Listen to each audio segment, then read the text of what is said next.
First நான் வர்றது வந்து கூகுளில் பார்த்து தான் என்னோடய ஹஸ்பண்ட் தான் என்னை சேர்த்து விட்டார். ஏன்னா எனக்கு வந்து பேக் பெயின் ஆஃப்டர் சி செக்ஷனுக்கு அப்புறம் பேக் பெயின் ஹெவியாக இருந்தது.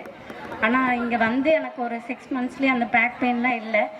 அதுக்கப்புறம் இடையில வேறு இப்போ கால் வேறு கொஞ்சம் நீ பெயின்லாம் இருந்தது. இப்போ ஸ்ட்ரென்த் பெயின் அந்த மாதிரிலாம் பண்ணி சக்தி சார் அருண் சார்னால அந்த இதெல்லாம் எதுவுமே இல்லை. இன்னொன்று எதுக்காக நான் ஜிம்முக்கு ஃபஸ்ட்டு நான் நார்மலாக வீட்டில் ஒர்க் அவுட் பண்ணி எல்லாமே வெயிட்லாம் கம்மி பண்ணிட்டேன். பட் ஆனால் ஜிம்முக்கு வந்த பிறகு தான் தெரியுது நான் வந்து எவ்வளோக்குள்ள தப்பாக எல்லாமே வீட்டில் பண்ணிகிட்டு இருந்தேன் அப்படின்னு.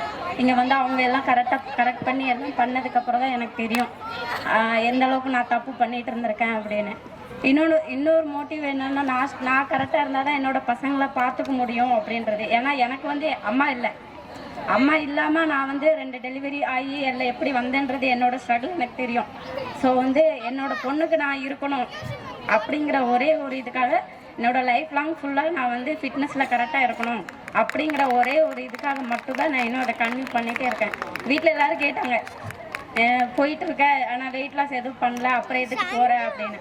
எனக்கு வந்து இன்னொன்று வந்து நான் இங்கே வந்து 3 years தான் ஆகுது. நான் நேட்டிவில் இருந்தாலும் இல்லை சென்னையில் இருந்தாலும் எனக்கு சர்க்கிளில் வெளியே போகிறதுக்கு நிறைய இருக்கும். இங்கே வந்து 2 years நான் வெளியே போகவே இல்லை. அதுவே பெரிய ஸ்ட்ரெஸ்ஸாக இருந்தது. இங்கே வந்து 1 year அதுக்கப்புறம் இங்கே வந்து இவங்க எல்லாரையும் பார்த்து எனக்கு இவங்கெல்லாம் ஃப்ரெண்ட்ஸ் ஆகி ட்ரெக்கிங் போகிறதாகட்டும் அதுக்கு ஒவ்வொரு இதாகட்டும் எனக்கு ரொம்ப இதாக இருந்தது.